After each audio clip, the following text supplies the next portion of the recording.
que iluminaba sus cuerpos. Hombres viejos con largas barbas estaban sentados en grandes árboles murmurando oraciones a sus dioses personales. Pequeños grupos de personas atendían los humeantes fuegos sobre los que borboteaban ollas y se cocían panes, mezclándose los distintos olores en el aire caliente.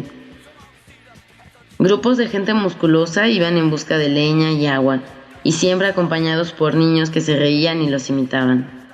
En todos lados había cantos y bailes. Flautas indias creaban extraños dibujos sonoros alrededor del canto de los pájaros presentes en cada momento.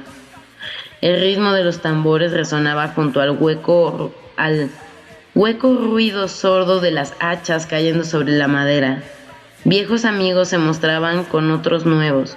Las manos se tocaban, los cuerpos se entrelazaban, las mentes se expandían, y en un pequeño lugar de la tierra, el amor y la paz se hacían realidad.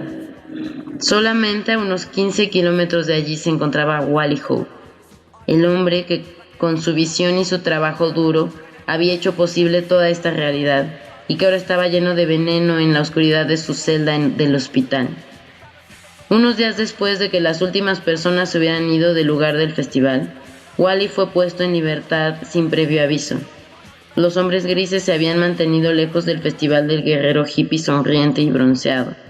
Y ahora terminaba la cura, echaban a una ruina nerviosa directa a sus calles grises.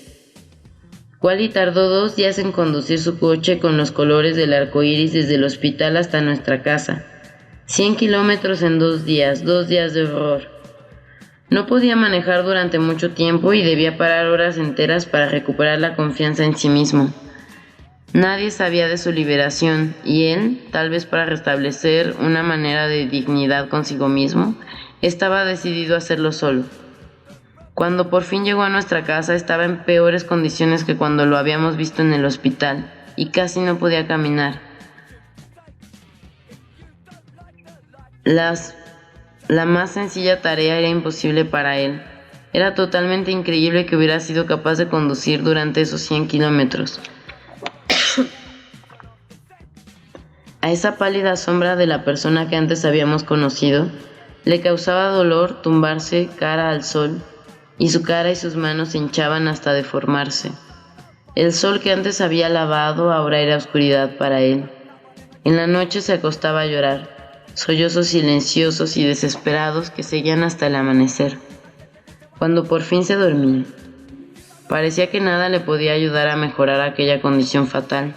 Tratamos de enseñarle a caminar bien de nuevo, pero él se sentía incapaz de coordinarse y su brazo izquierdo giraba por delante de su pierna izquierda, su derecho con su derecha. A veces nos reíamos de todo esto, pero la risa casi siempre daba paso a las lágrimas. No entendíamos nada y teníamos miedo. Al final, llevados por la desesperación, le llevamos ante un médico amigo nuestro, quien diagnosticó su condición como disquinesia crónica, una enfermedad causada por sobredosis de modecate y otras drogas parecidas. Habían hecho a Wally un pelele, y lo peor era que no había cura. Poco a poco, la comprensión de que estaba condenado a vivir en un mundo de idiotez inducida por las drogas se abrió paso en lo poco que quedaba del cerebro de Wally.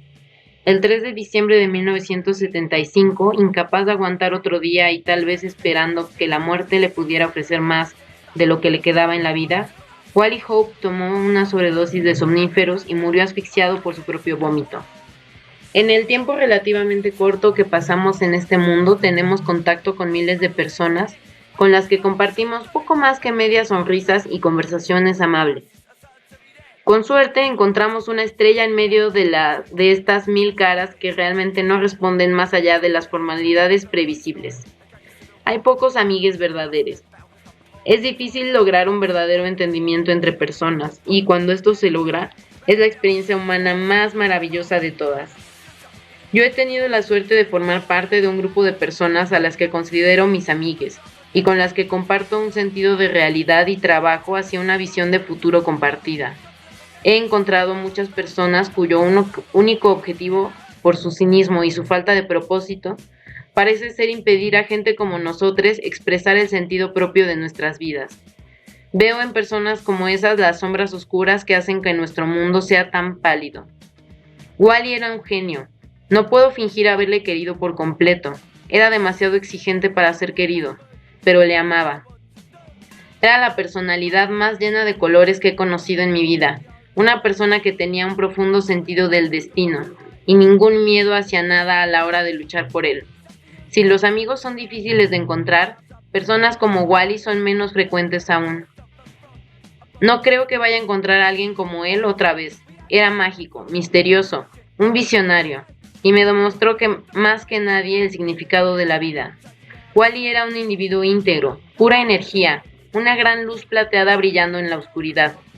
Por ser amable, tierno y cariñoso, les pareció una amenaza a esa gente gris, un peligro que, según ellos, debía ser eliminado. Wally no estaba demente, no estaba loco, no era un chiflado. Era un ser humano que no quería ser obligado a aceptar el mundo decadente que esta gente nos dice que es lo único que podemos esperar tener en la vida. Él quería más y se atrevió a lograrlo. No entendía por qué tenemos que vivir como enemigos unos de otros.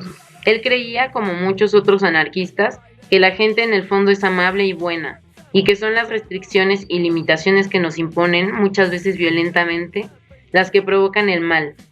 Wally Hope tenía la esperanza, la fuerza y el valor para seguir a sus principios, igual que nosotros. Estaba muy mal informado acerca del funcionamiento del Estado.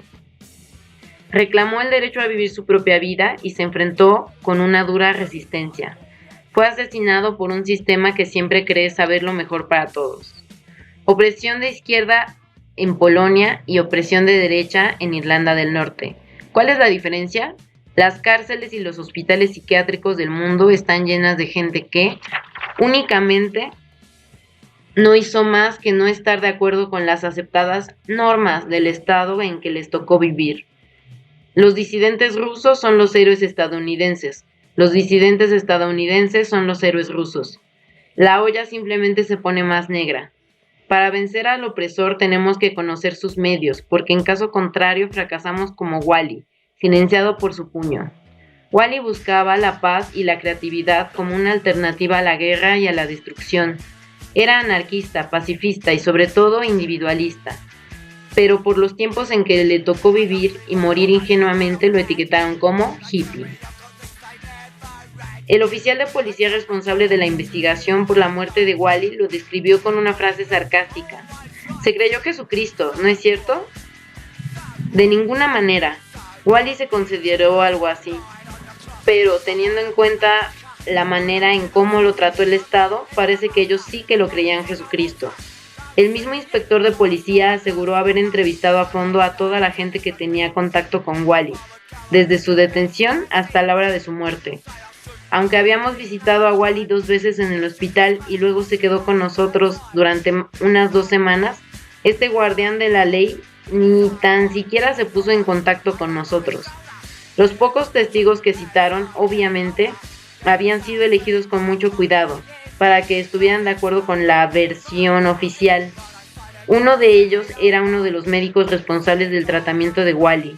En su declaración dijo una mentira tras otra, y luego, en vez de exigirle que llegara al fondo del asunto y se tratara de saber la verdad, el juez de instrucción le dijo, guiñándole el ojo, que no debería perder más de su valioso tiempo.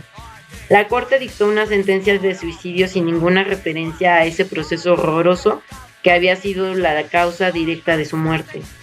Protestamos ante el tribunal en voz alta, pero los hombres grises nos contestaron con sus sonrisas burlonas. La muerte de Wally y la manera engañosa en la que las autoridades se ocuparon de esta nos llevó a pasar el siguiente año haciendo nuestras propias investigaciones sobre lo que había pasado verdaderamente, desde que nos dejó aquel caluroso día de mayo. Las informaciones que obtuvimos nos convencieron de que lo que había pasado no era, en modo alguno, un accidente. El Estado había intentado destruir el espíritu de Wally, si no su vida, porque era un peligro, una amenaza de alguien que no tenía miedo y esperaban poder destruirlo sin causar mucho desconcierto. La historia era una pesadilla, una horrorosa red de engaño, corrupción y crueldad,